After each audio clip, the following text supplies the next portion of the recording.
Otu Odu Women Chieftancy Association of Anambra State, including members from the Diaspora, has organized a program in Awka. The event themed Reorientation of Children in Igbo Culture and Tradition also featured the inauguration of patrons and patronesses of the association. Iyom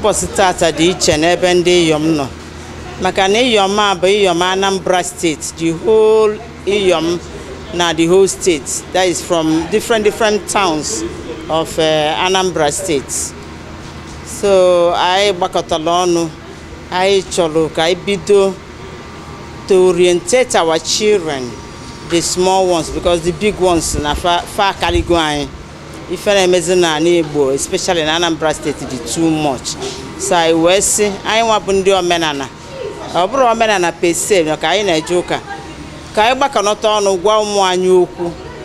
Bido and I was there for ma and ba na ye bido no gaba round na the 3 senatorial districts in Anambra State. Weje na agwa fuku. Na emeka famalo omena na Igbo. Na Igbo ade egbu mmadu, Igbo ade eli mmadu. Definitely ebido n'oge gwaba fa maka mgbe mbu omenala dị like ndị otu anyị no. Na maka na omenala nwụzile almost anyị na-ebidokwazi like n'isi maka mgbe nne like onye ọdụ ọbụla salile anyị adịghị asị anyị adịghị ekwu anyhow. So anyị na-azụ ụmụaka n'ụdị pụrụ iche mana kịtazi onye ọbụla na-emezi ife solia kachazi ndị nnukwu a na-emezi mpụ. So no ka ikuzibe fadin sure no ya amịta mkpụrụ o ya emefa ka fa mmalụ ife bụ nsọ na Igbo na ife bụ alụ na Igbo. The ceremony began with a procession of Otu Odu women to the podium.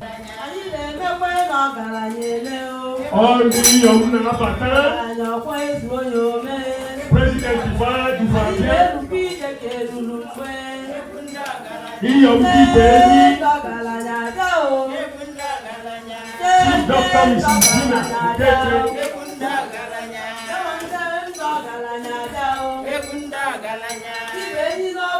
the Vice President Iyom Asoka Esigwe, the Secretary Iyom Agajuno, Angela Ngozi Moneke, Financial Secretary Iyom Achinemelo Ngozi Moneke, Treasurer Iyom Arubese, Welfare Officer Iyom Abada, Provost Iyom Otu Odu, Ukenya Mobi,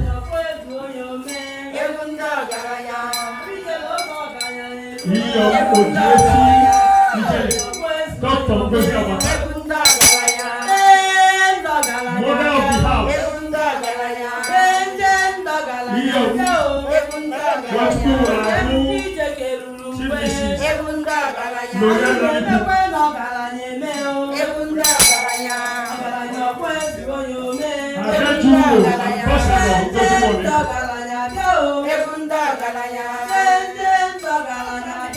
Ibu, Augustina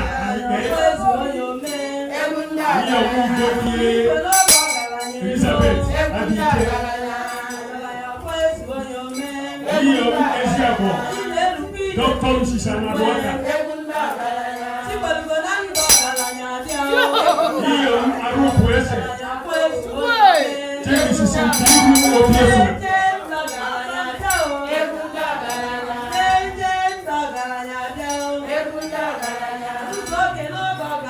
Iyom Dr. Mrs. Henrietta Okolo,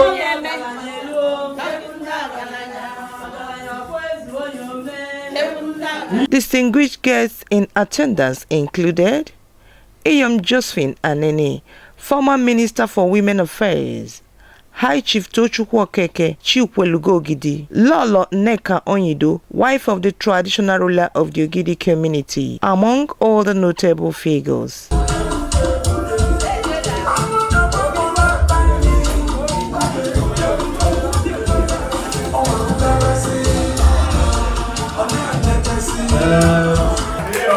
welcome you.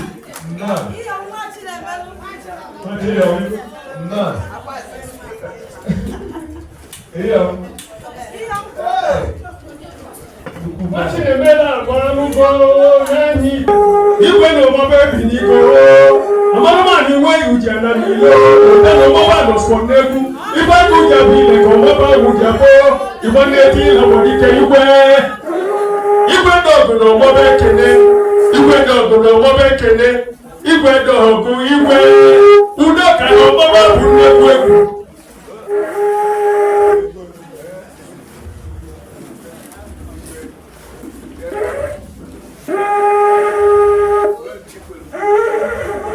You be of our capacity is so beautiful. Ichi is ura.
Association of Anambra State Olani Ogua Arabia.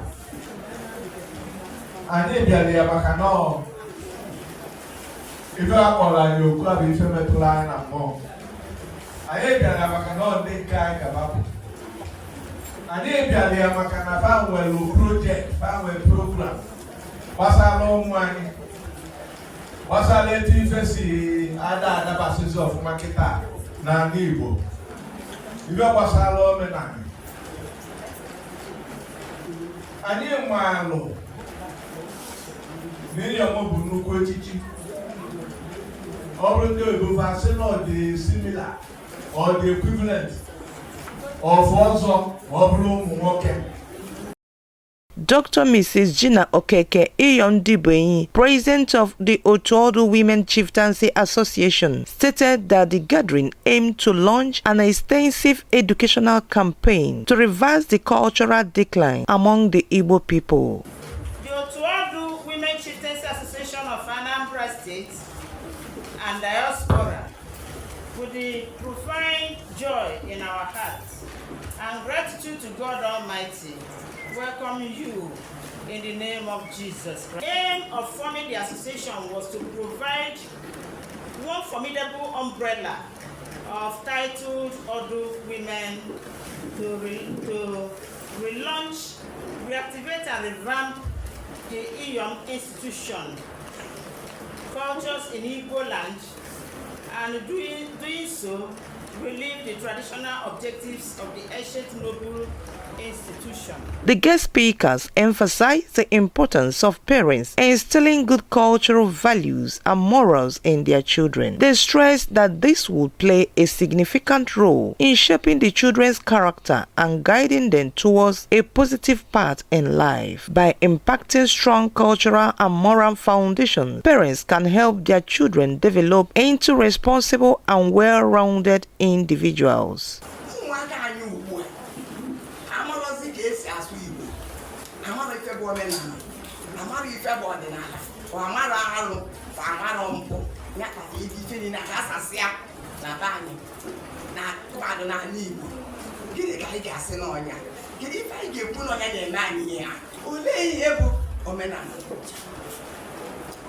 akwụkwọ ụzọ dị iche iche ndị mba si ezipụta ihe ha na-eme. Ihe eji ezipụta omenala bụ asụsụ, akwa anyị na-eyi, nri anyị na-eri, egwu anyị na-agba, echichi niile dị iche iche anyị na-eji, n'ihe dị iche iche a na-asọ. Ọbịa bụ gịnị? Omenala. Mana ọ gwara unu chọrọ iwechi ala ka ọrịa, and it is a good thing because Igbo culture is fantastic. And who I believe Igbo culture will be the first one who does not have this. But unfortunately, I'm not even that now we went to change the name we and go see any one in the Nenaka. Ipotazia can see the Saman, only no local or man or command. We can check out with them. Then, yes, party. Open a Papa Tachana, Alabani, and one fashion. That is not our culture. I want to put there. Ojo Majidako, Madam Phillips Record. I will let you know why you let it to the of Nigeria.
Children from the local orphanage home delighted guests with their energetic and lively dance performances.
Special awards were presented to outstanding individuals in recognition of their exceptional support and remarkable achievement. So this is an award given to my chief from Ogidi.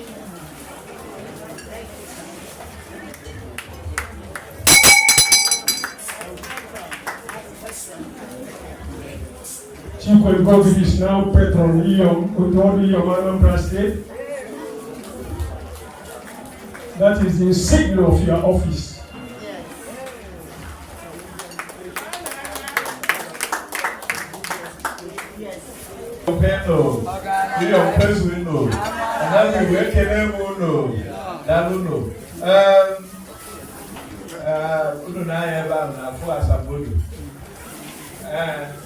Asambolo fire kita. Wele kuno asambolo fire ni na sena mo go na fa. O yi ko ma ko. Onye siba o mo ni em. Ya o bra no si na ya.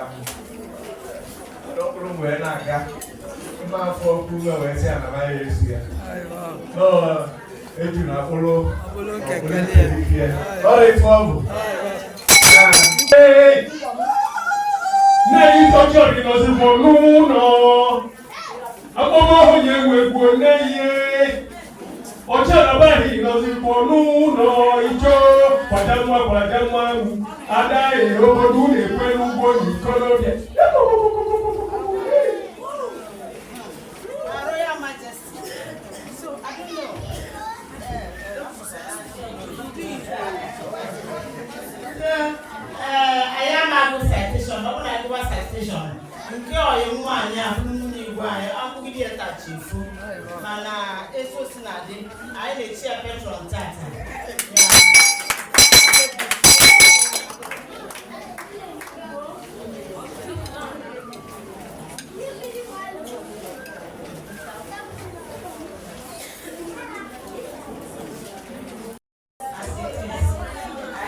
Congratulations. Have your certificates.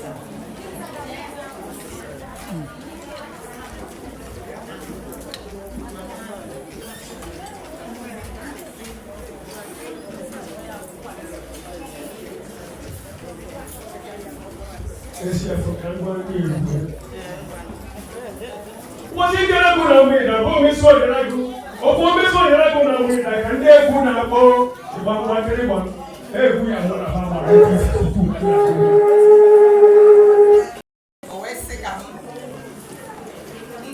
certificate. Mano we those Zilani. Also, more one bill to Iyom, Anambra State. Nearly 250,000 certificate. In conclusion, they appealed to the government for support and assistance in achieving their goal of instilling good morals and values in the lives of children. Because na ina cho obu na ikuzisi ina ikuzilifa ndi toputego mmadu fabia moife digi chiche like tailoring, like shoemaking, like skill acquisition, you know. And after that, I like to empower them. We don't want so many of them so nanya man like a fan non kitty. Open our government because it's going to be a big thing. Again, I cho kaiwe boss these 3 senatorial districts ma ya togeta and I'm sure I ya togeta in Jesus' name.